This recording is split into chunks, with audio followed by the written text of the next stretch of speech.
It's 2006. I'm 16 and I'm sat in the doctor's room at the Birmingham Royal Orthopaedic Hospital, impatiently waiting to hear what this doctor had to say, but also slightly excited as my mum had taken me to New Look in Birmingham before my appointment, and I'd bought my first pair of skinny jeans. Then, in a very matter-of-fact way, I'm told that I had a tumour growing in my hip. It all started, believe it or not, when I was playing a game of football at the age of 15. It was break time at school and I decided to join in this particular day. I don't know why. I usually spent my breaks in the music room with my best friends, Kate and Annabelle. Kate would be practicing her high notes, Annabelle her split leaps, and I'd be planning my next drama assignment. This particular day, I opted for what we call in football a kickabout, and I was put as a defender. I was quite small at school and I would find it easier to get my foot in and kick the ball away from my opponent's path, and that's pretty much all I'd do. I'd kick the ball and hope it would then travel to a teammate, making it look like I'd actually passed it to them. Really, I was just more of an obstruction. This particular day, I was actually ready to really get stuck in and defend my heart out, and I saw my opponent running towards our goal, so I ran and slid and tried to deflect the ball from his path. In doing this, I pulled my groin so hard that I stretched my leg fully and fell into an impromptu splits. I was in agony, screaming, unable to move, and to this day, I've never felt pain like it.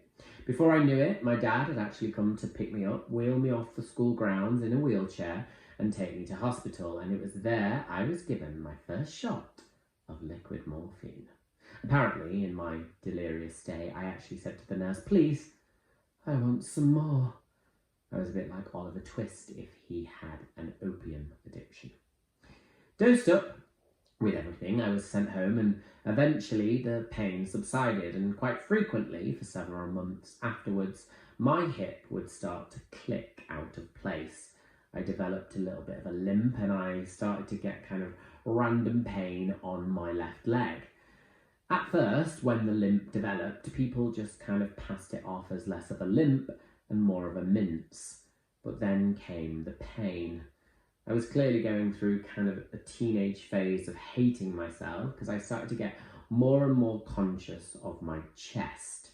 I actually have a deformity of the chest. It caves in quite prominently, the correct name being pectus excavatum, otherwise known as funnel chest. And I also have a port wine stain birthmark. I know, who makes these names up? It travels all the way up my arm. So I demanded my dad take me to the doctors about these ailments. I strolled in, moaning and complaining about my funnel chest and arm that looks like a wine cellar, when I decided to throw into the mix my limpy leg. The doctor, to probably just shut me up, told me my birthmark and told me all the things about it. He told me about my chest and assured me that there were no health risks attached to either of them. But I could, kind of, if I wanted to, get makeup for my arm, and also I could have surgery on my chest. He then did an x-ray of my leg just to check what was wrong with it. "It's not been right since that game of football," I said proudly, as he took me to the x-ray room.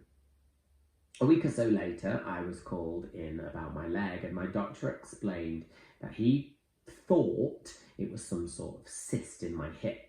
He said, "I'm going to be completely honest with you. I actually don't know what it is, but I do know someone who will." And it turns out that someone was at the Royal Orthopaedic Hospital in Birmingham. So we scheduled a visit and a trip to go and see him. "It's a chondroblastoma tumour," he told me. I can honestly say I didn't have one of those moments where I was worried. I didn't feel sad or anxious. I just didn't really feel anything. "What's that then?" my mother asked, sitting next to me. "It's a benign form of tumour, but it does need to be removed."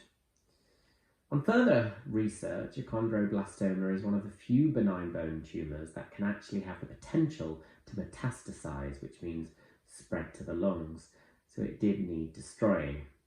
So countless trips to the hospital began. I'll never forget arriving there for my overnight stay.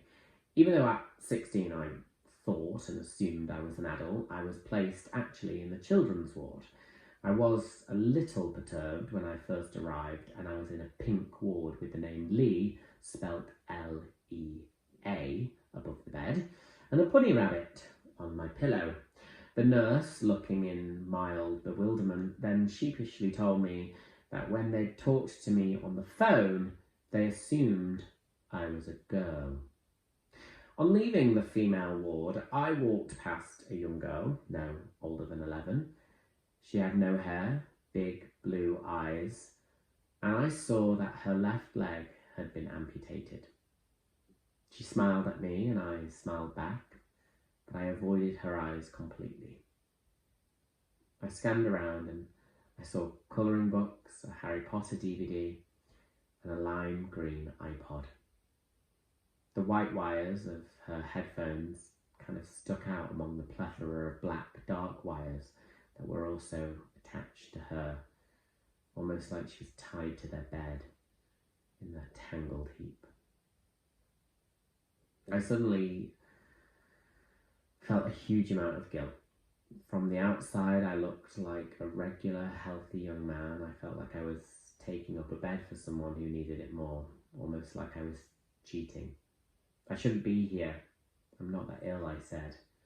And the nurse assured me that it's not that what we just see on the outside that makes us ill.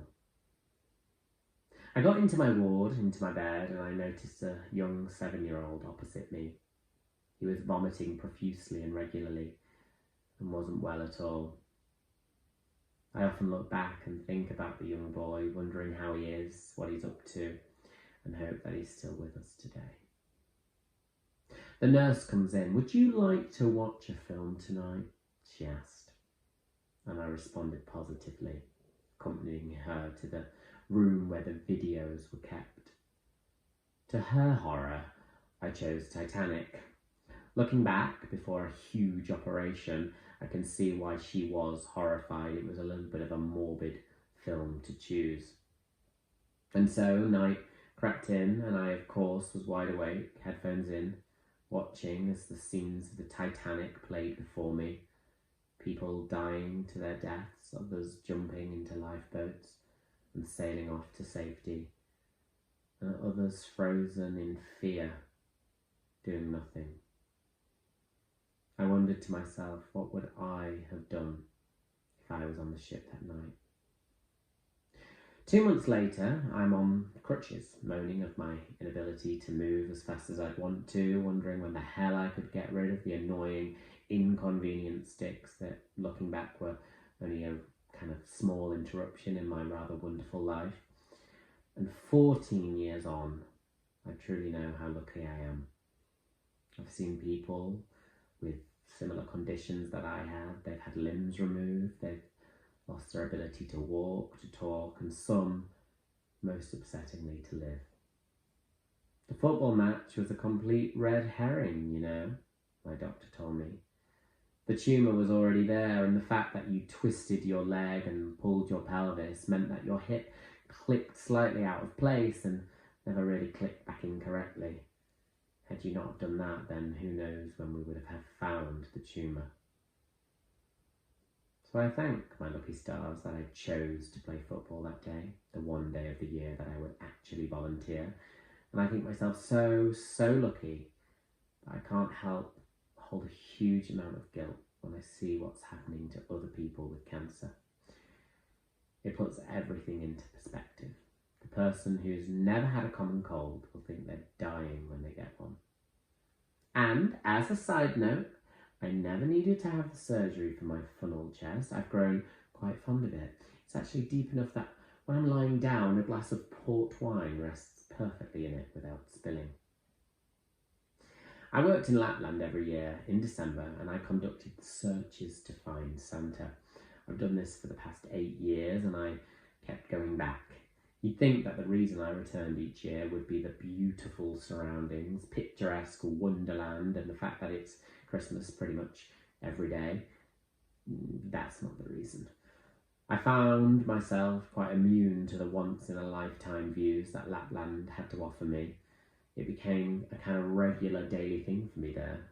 Much like I used to sit at my home in Manchester, reading the Sunday papers, and I'd remark, "Oh, look, there's been a robbery in Salford." I'd walk down the snowy streets of Lapland, gaze up at the stars and say, "Oh, the Northern Lights are out again." I never used to know what it was about Lapland that drew me back every year. Naturally, it being Lapland, we did have some very sick children visit. Some who had mere weeks to live. It was that drew me back. You can show me the Northern Lights illuminating the Milky Way. You can give me snow that surpasses my knees as I toast marshmallows on an open fire. But all the magic in the world pales in comparison to seeing the imagination of the children sparkle in front of you. One of those children wrote a letter to Santa a few years ago. He allowed me to read it. In his letter, he wrote, "When it comes to meeting you in person, and if I'm not too big, I'd like to tell you that the past year hasn't been a good one, especially for my family. My mum and all my family have been in a lot of stress over me as I've been going back and forth to hospital for the past 2 years. I could not have done it without their help, and without the kindness of Alder Hey Hospital, Starlight, and the Macmillan team." He goes on to ask Santa in his letter for his wish. What I'm basically trying to say, Santa, is what I really want this Christmas is for you to look after each and every one of them.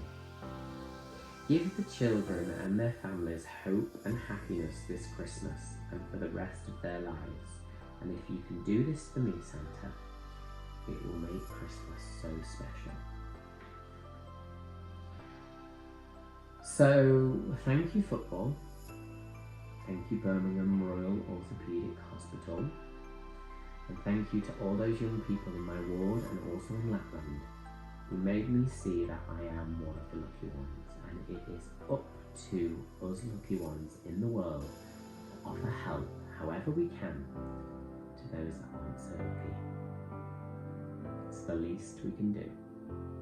We may not have the money, we may not have a spare Christmas wish, but God knows we've got the time.